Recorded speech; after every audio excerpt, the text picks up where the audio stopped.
ಎಲ್ರಿಗೂ ನಮಸ್ಕಾರ. ನಾನು ಉಷಾ ಶೆಟ್ಟಿ, ಕನ್ನಿಕಾ ಬ್ಲಾಗ್ಗೆ ಸ್ವಾಗತ. ಇವತ್ತಿನ ವಿಶೇಷ ಸೊಪ್ಸಾರು. ಮಳೆಗಾಲದಲ್ಲಿ ಸೊಪ್ಸಾರು ತುಂಬ ರುಚಿಯಾಗಿರುತ್ತೆ. ಸೊಪ್ಸಾರು ಜೊತೆಗೆ ಮುದ್ದೆ ತುಂಬ ಒಳ್ಳೆ ಕಾಂಬಿನೇಷನು. ಅದಕ್ಕೆ ಇವತ್ತು ಸೊಪ್ಸಾರು ಮಾಡ್ತಾ ಇದ್ದೀನಿ. ಬೇಕಾಗಿರೋ ಸಾಮಗ್ರಿಗಳು: ಸೊಪ್ಪು ಒಂದು ಮಿನಿಮಮ್ 3-4 ಥರ ಆದರೂ ಸೊಪ್ಪು ಬೇಕೇ ಬೇಕು. ತುಂಬ ಥರ ವೆರೈಟಿ ಸೊಪ್ಪು ಸಿಗುತ್ತೆ. ಆದರೆ ಈಗ ನನಗೆ ಸಿಕ್ಕಿರೋದು ಪಾಲಕ್ಕು, ಹರಿವೆ ಸೊಪ್ಪು, ಸಬ್ಬಸಿಗೆ ಸೊಪ್ಪು, ಸ್ವಲ್ಪ ಬಸಳೆ ಸೊಪ್ಪು. ಇವನ್ನೆಲ್ಲ ಒಂದೊಂದು ಕಟ್ಟು ತೊಗೊಂಡಿದ್ದಿದೆ. ಬಸಳೆ ಸೊಪ್ಪು ತುಂಬ ಹಾಕ್ಕೋಬಾರ್ದು, ಜಿಗಿ ಆಗುತ್ತೆ. ಒಂದು 8-10 ಬಸಳೆ ಸೊಪ್ಪು. ಆಮೇಲೆ ಇದಕ್ಕೆ ಬೇಕಾಗಿರೋದು ಕೆಂಪು ಅಲಸಂದೆ. ಇದನ್ನು ಅವರೆಕಾಳು ಹಾಕಿದರೆ ತುಂಬ ಚೆನ್ನಾಗಾಗುತ್ತೆ. ಆದರೆ ಈಗ ಸೀಸನ್ ಅಲ್ಲ, ಅವರೆಕಾಳು ಸಿಗೋಲ್ಲ. ಅದಕ್ಕೆ ನಾವಿಲ್ಲಿ ಕೆಂಪು ಅಲಸಂದೆನ ಉಪಯೋಗಿಸ್ತಾ ಇದ್ದೀವಿ. ಒಂದು 1/4 kg ಕೆಂಪು ಅಲಸಂದೆ, ಒಂದು 8-10 ಹಸಿ ಮೆಣಸಿನಕಾಯಿ, ಒಂದು 15-20 ಬೆಳ್ಳುಳ್ಳಿ ಎಸಳುಗಳು. ದೊಡ್ಡದಿದ್ರೆ ಸ್ವಲ್ಪ 8-10 ಹಾಕ್ಕೊಳ್ಬೋದು. ಇದು ಚಿಕ್ಕದಿರೋದ್ರಿಂದ ನಾನು 15-20 ಬೆಳ್ಳುಳ್ಳಿ ಎಸಳು ಬಿಡಿಸಿ ಹಾಕ್ತಾ ಇದ್ದೀನಿ. ಉಪ್ಪು, ಆಮೇಲೆ ಒಂದು 1/4 ಗ್ಲಾಸು ಹೆಸರುಬೇಳೆ, ಅರ್ಧ-ಮುಕ್ಕಾಲು ಗ್ಲಾಸು ತೊಗರಿಬೇಳೆ.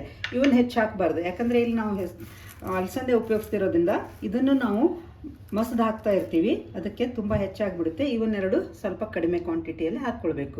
ಒಂದು 2 ಟೊಮೆಟೊ ಕಟ್ ಮಾಡಿ ಇಟ್ಕೊಂಡಿದ್ದಿದೆ. ಒಂದು ದೊಡ್ಡ ಈರುಳ್ಳಿ, ಚಿಕ್ಕದಿದ್ದರೆ 2 ತಗೊಳ್ಳಿ, ದೊಡ್ಡದಿದ್ದರೆ 1.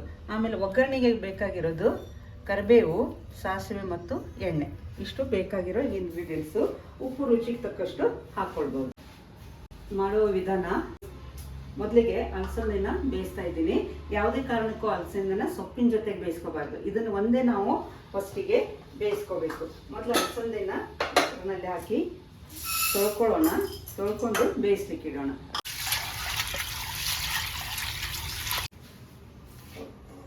ಅಲಸಂದೆನ ತೊಳೆದು 2 ಲೋಟ ನೀರು ಹಾಕಿ ಒಂದು ಸ್ವಲ್ಪ ಉಪ್ಪು ಹಾಕಿ ಇದನ್ನು ಬೇಯಲಿಕ್ಕೆ ಇಡ್ತಾ ಇದ್ದೀನಿ. ಇದನ್ನೀಗ ಬೇಯಲಿಕ್ಕೆ ಇಡ್ತಾ ಇದ್ದೀನಿ. ಅಲಸಂದೆ ಬೇಯಲಿಕ್ಕೆ ಇಟ್ಟಾಯ್ತು. ಈಗ ನೆಕ್ಸ್ಟು ಹೆಸರು ಬೇಳೆ ಮತ್ತು ತೊಗರಿ ಬೇಳೆನ ತೊಳೆದಿಟ್ಕೊಳ್ತೀನಿ. ಬೇಳೆ ತೊಳ್ಕೊಂಡಿದ್ದಾಯ್ತು. ಇದರ ಕುಕ್ಕರ್ಗೆ ಹಾಕ್ತಾ ಇದ್ದೀನಿ.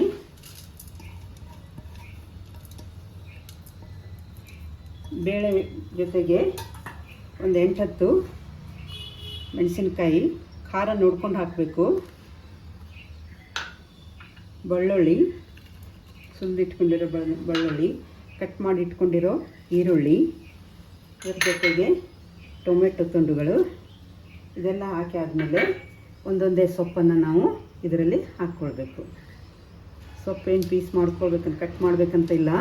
ಇದನ್ನು ಎಲ್ಲನೂ ಈ ಕುಕ್ಕರ್ನಲ್ಲಿ ಹಾಕ್ಕೊಂಡ್ಬಿಡ್ಬೇಕು. 2-3 ಚಮಚ ಎಣ್ಣೆ ಹಾಕ್ಕೊಳ್ಬೇಕು.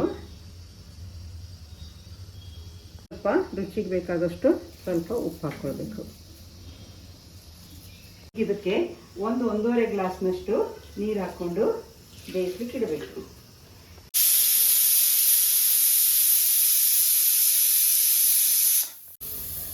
ಎರಡು ವಿಸಲಾಗಿದೆ. ಗ್ಯಾಸ್ ಆಫ್ ಮಾಡಿ ತಣ್ಣಗಾಗಲಿಕ್ಕೆ ಬಿಡಬೇಕು. ಈಗ ಕುಕ್ಕರ್ ತಣ್ಣಗಾಗಿದೆ. ಓಪನ್ ಮಾಡ್ತಾ ಇದ್ದೀನಿ. ಈಗ ಈ ಸೊಪ್ಪನ್ನು, ಬೇಳೆ ಎಲ್ಲನೂ ಮಿಕ್ಸರ್ಗೆ ಹಾಕ್ಕೋಬೇಕು. ನೀರು ಬಿಟ್ಟು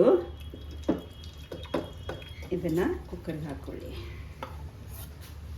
ಸೊಪ್ಪು ಬೇಳೆ ಎಲ್ಲ ಚೆನ್ನಾಗಿ ಬೆಂದಿದೆ. ಮಿಕ್ಸರ್ಗೆ ಹಾಕ್ಕೊಂಡು ನುಣ್ಣಗೆ ಪೇಸ್ಟ್ ಮಾಡ್ಕೋಬೇಕು. ಅಲಸಂದೆ ಕಾಳು ಬೆಂದಿದೆ. ಇದಕ್ಕೇ ಬೇಯಿಸಿಟ್ಟಿರೋವಂಥ ಅಲಸಂದೆ ಕಾಳನ್ನು ಸ್ವಲ್ಪ ಹಾಕ್ಕೋಬೇಕು. ಈಗ ಇದನ್ನು ಮಿಕ್ಸರಿಗೆ ಹಾಕಿ ರುಬ್ಬಬೇಕು.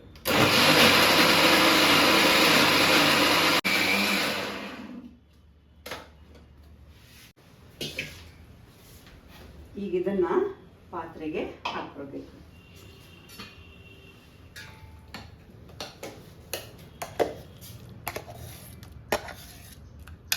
ಹಾಕಿ ಮಿಕ್ಸರನ್ನು ಮತ್ತು ತೊಳೆದು ಇದನ್ನು ಇದಕ್ಕೆ ಹಾಕ್ಕೊಳ್ತಿದ್ದೀನಿ.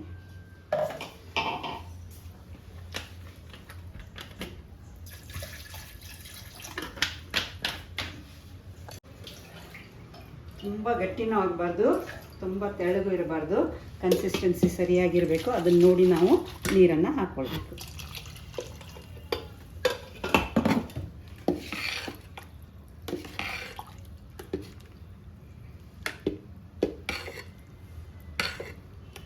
ಈ ರೀತಿ.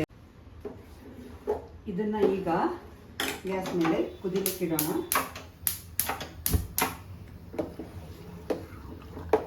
ಇದರ ಜೊತೆಗೆ ಬೇಯಿಸಿಟ್ಟಿರೋ ಅಲಸಂದೆ ಕಾಳನ್ನೆಲ್ಲ ಮಿಕ್ಸ್ ಮಾಡ್ಕೋಬೇಕು.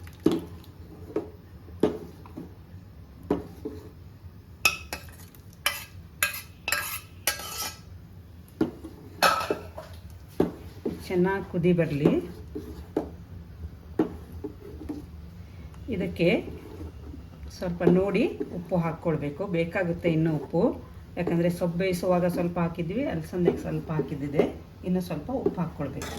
ಅದನ್ನು ಕುದಿಲಿಕ್ಕಿಟ್ಟು ಒಗ್ಗರಣೆಗೆ ರೆಡಿ ಮಾಡ್ಕೊಳ್ತಾ ಇದ್ದೀನಿ.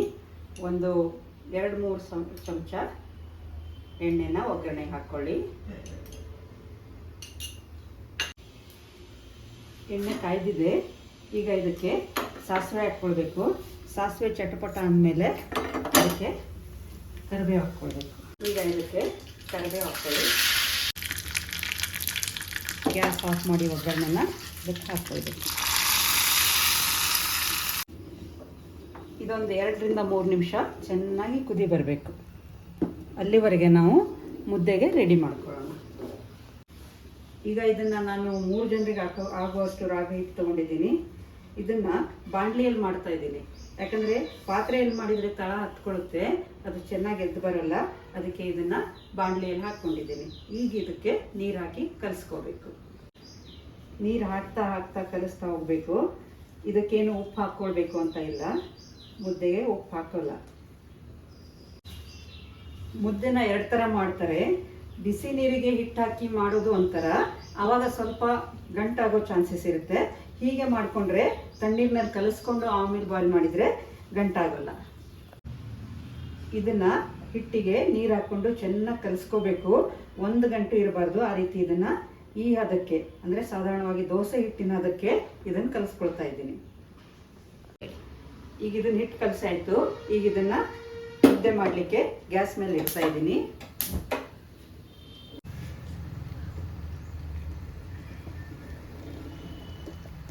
ಈಗ ನೋಡಿ, ಅಲಸಂದೆ ಕಾಳಿನ ಸೊಪ್ಪು ಸಾರು ಚೆನ್ನಾಗಿ ರೆಡಿಯಾಗಿದೆ, ಬಾಯ್ಲ್ ಆಗ್ತಾ ಇದೆ. ಆಯಿತು. ಈಗ ಇದನ್ನು ಮುಚ್ಚಿಟ್ಟು ಮುದ್ದೆ ಮಾಡೋಣ.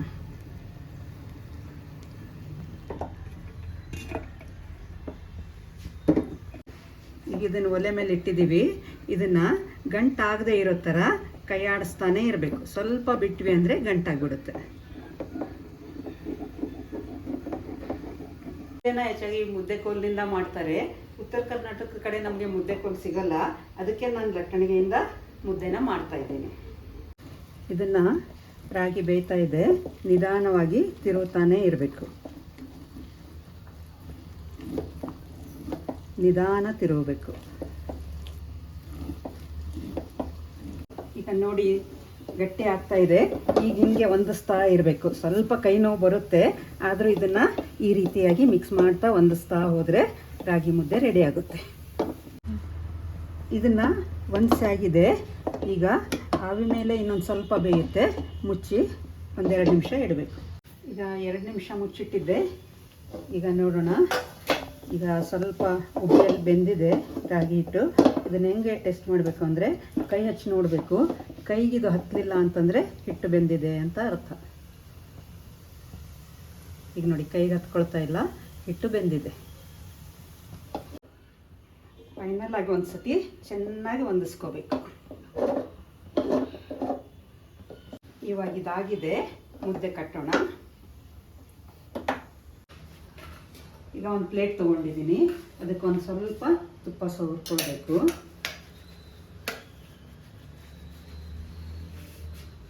ಆಮೇಲೆ ಬಿಸಿಯಾಗಿರುವಾಗಲೇ ಮುದ್ದೆನ ಮಾಡಿ ಹಾಟ್ ಬಾಕ್ಸ್ನಲ್ಲಿ ಇರಬೇಕು.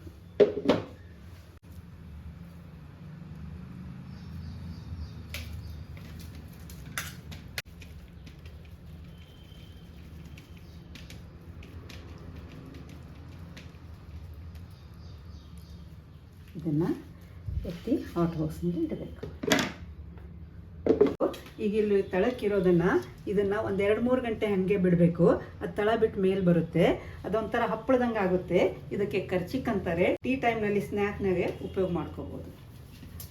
ಬಿಸಿ ರಾಗಿ ಮುದ್ದೆ ಮತ್ತು ಸೊಪ್ಪು ಸಾರು ರೆಡಿ ಇದೆ. ನೀವು ಇದನ್ನು ಒಮ್ಮೆ ಮಾಡಿ ನೋಡಿ, ನಿಮ್ಮ ಅಭಿಪ್ರಾಯ ತಿಳಿಸಿ. ಈ ವಿಡಿಯೋ ಇಷ್ಟ ಆದರೆ ಲೈಕ್ ಮಾಡಿ, ಶೇರ್ ಮಾಡಿ, ಕಾಮೆಂಟ್ ಮಾಡಿ, ಸಬ್ಸ್ಕ್ರೈಬ್ ಮಾಡಿ. Thank you.